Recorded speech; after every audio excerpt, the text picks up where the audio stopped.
Mais denúncias da Operação Penalidade Máxima do Ministério Público de Goiás, de jogadores que supostamente teriam atuado de maneira intencional para receber cartões amarelos, entre outros lances. Para explicar melhor para você aí de casa, vamos conversar com André Oliveira, advogado especialista em Direito Desportivo. Boa tarde, André. Muito obrigado pela entrevista aqui no Primeiras Esportivas.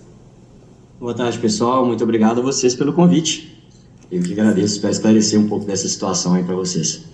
Vamos começar perguntando o que todo mundo quer saber, né? Que seria quais as possíveis punições para esses atletas que estão envolvidos diretamente nesses casos de apostas?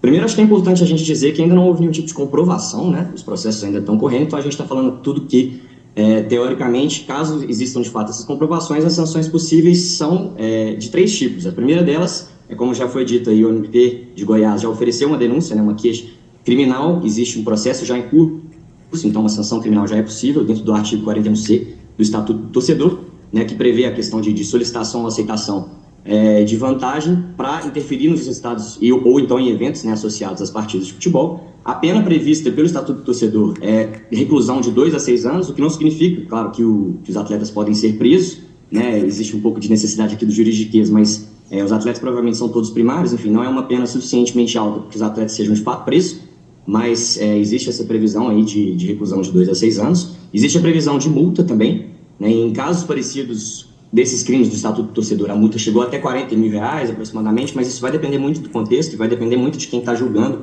também, né? E por fim, nessa questão criminal ainda, o MP também pediu a condenação em danos morais coletivos, que é como se fosse um dano à sociedade como um todo, né, no valor de R$2 milhões, só que isso vai ser dividido entre todos, caso, né, seja confirmado e caso seja de fato caso eles sejam de fato condenados nesse pedido do MP, são esses R$2 milhões divididos entre todos os atletas e os acusados da organização também. Então não é 2 milhões para cada, né, fica aí uma multa individualizada, né, com relação ao crime cometido, e o dano moral coletivo dividido entre todas as partes que foram acusadas. Isso no âmbito criminal. No âmbito desportivo, que talvez seja mais interessante para todo mundo, né, que o torcedor provavelmente quer saber, o CBJD prevê, caso exista, né, essa solicitação ou aceite de vantagem para interferir nos resultados ou em eventos dentro de uma partida, uma multa de R$100 a R$100 mil. Isso também vai ser, né, determinado de acordo com o caso concreto de cada atleta, e existe uma previsão de suspensão de 360 dias a 720 dias.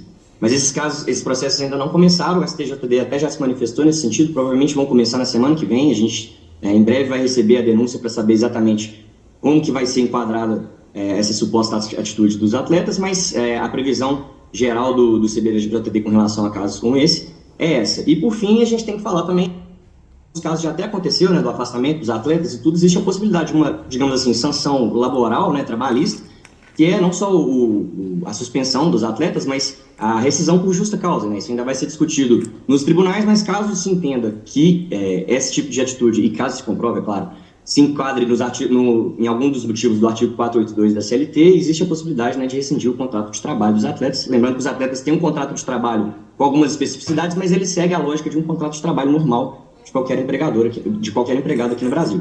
Então, resumidamente, você tem a sanção criminal, você tem essa possibilidade de danos morais coletivos, você tem a possibilidade de multa ou suspensão, multa e suspensão no âmbito desportivo também, e você tem a possibilidade de rescisão do contrato. O STJD, como eu falei, já vai começar na próxima semana, mas eles também pediram uma suspensão preventiva dos atletas de 30 dias. Então a gente está para ver nos próximos dias se isso de fato vai acontecer, mas talvez os atletas já não possam atuar desde agora, por 30 dias preventivamente. Isso, nos próximos dias a gente vai ter, né, o desenrolar dessa situação como um todo. Agora, André, para a gente finalizar curtinho, há a possibilidade de banimento desses jogadores supostamente envolvidos?